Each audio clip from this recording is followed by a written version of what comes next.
Hello everybody. Welcome back to the channel where we talk about stuff. For those of you who missed it, and I'm not really sure if it's anyone at this point, a couple of weeks ago we had news and indications that Ripple had won their portion of the lawsuit against the US SEC in whether they were trying to determine if the currency XRP was an unregistered security. This was ruled in the company Ripple's favor, and since then a large number of news stories, speculative events have recently begun to pop back up. If you have been into the cryptocurrency space since roughly around 2016, maybe 2017, one of the really interesting pieces of news that popped up around that time were the amount of institutions and banks who were actively getting into the cryptocurrency space. But were they getting into Bitcoin? Were they getting into Ethereum? No. A lot of the news that we were getting is that they were actually partnering with, working with, and or using XRP. There's a really famous, I'm going to try and remember to put the article in the description below as well, really famous article that the Federal Reserve, the people who print money in the United States, we're also working with Ripple and potentially also XRP as well.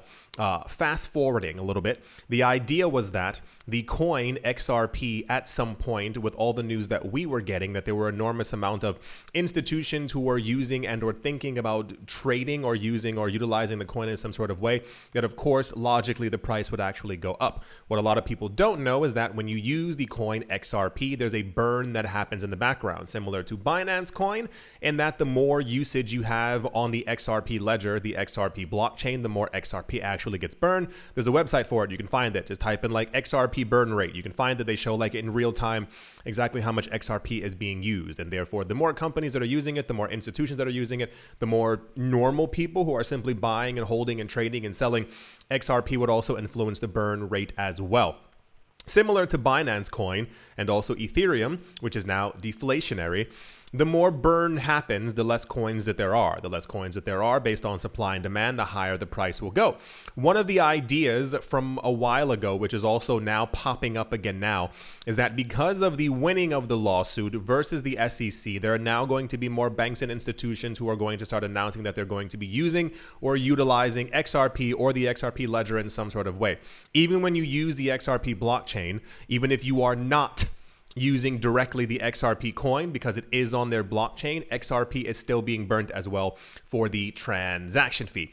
The idea is that, here we go, is that the coin XRP at some point rising in value because of the burn and because of the usage and because of the spreading of it around the world. That is to say, for those of you who missed it a couple of weeks ago, we also had news that there are now tons of countries who are utilizing it, and Ripple is also working with a number of other countries to build their central bank digital currencies on top of the XRP ledger as well, which would also then lead to more burning of XRP. You're kind of getting where all of this is leading.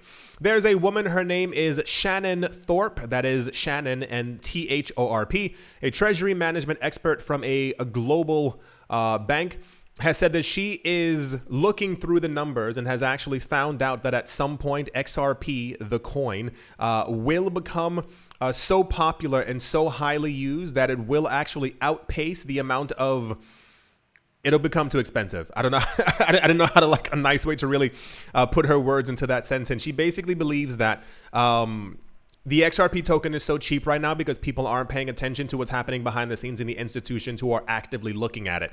She thinks the more institutions who are looking at it and the more XRP that's being bought, for those of you who also missed it, we continue to get a lot of news from the company Ripple that they're selling XRP every time that the escrow opens up. And it's not that they're selling XRP and throwing it onto the, that was my camera, it always does that, and that they were throwing it onto the open market. They're actually selling it to companies and institutions and organizations and banks around the world who are actively going to be using it and also working with Ripple, the company. She thinks that if this continues behind the scenes and this continues to accelerate, and if you watch my last video as well, the amount of Bitcoin that's actively on the market isn't as much as people kind of think. She thinks the same exact thing will happen with XRP, and therefore the price will actually get so high that it will be relatively prohibitive for normal people to be able to buy it. That is to say, in the long ago, we knew that Bitcoin was 1 cent.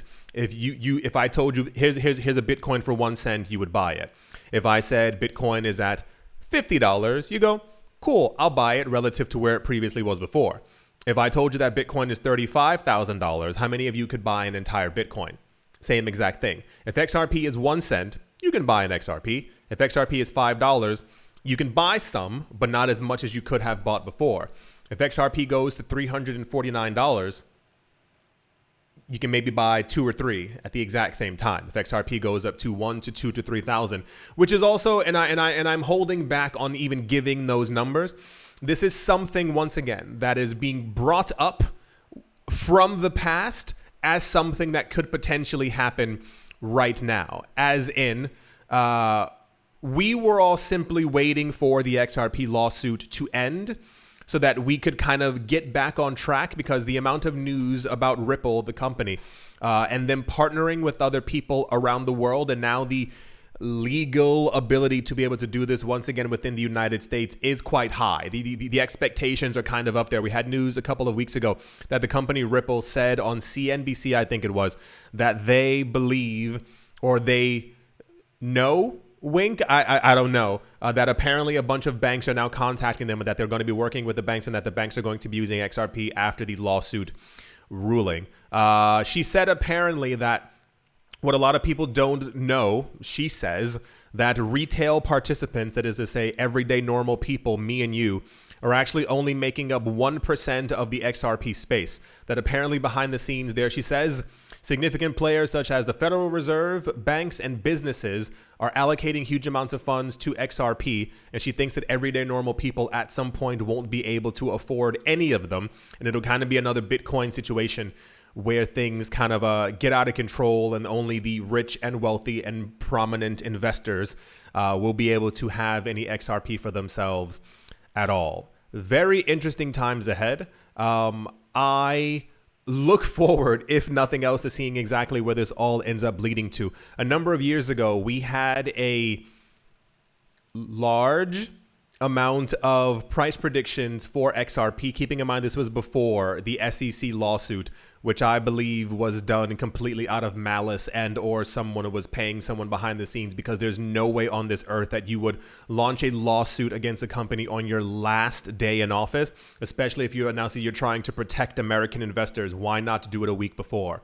Why not do it a month before? Why not do it back in good old 2017 when this coin began to pump in price? You wait until the end of 2020. Anyway, I digress. Some of the larger numbers that we began to get were, I think, a bit out of control. I do sincerely think, and I'll tell you it this way, if Ripple as a company can continue to work and thrive and deal with other companies and institutions and banks around the world, and we get news that there are actively banks building on top of it, building their central bank digital currencies on top of it, etc. You name it, you know, if these things actually end up happening, we are probably going to at some point see a $100 XRP. It just seems completely logical.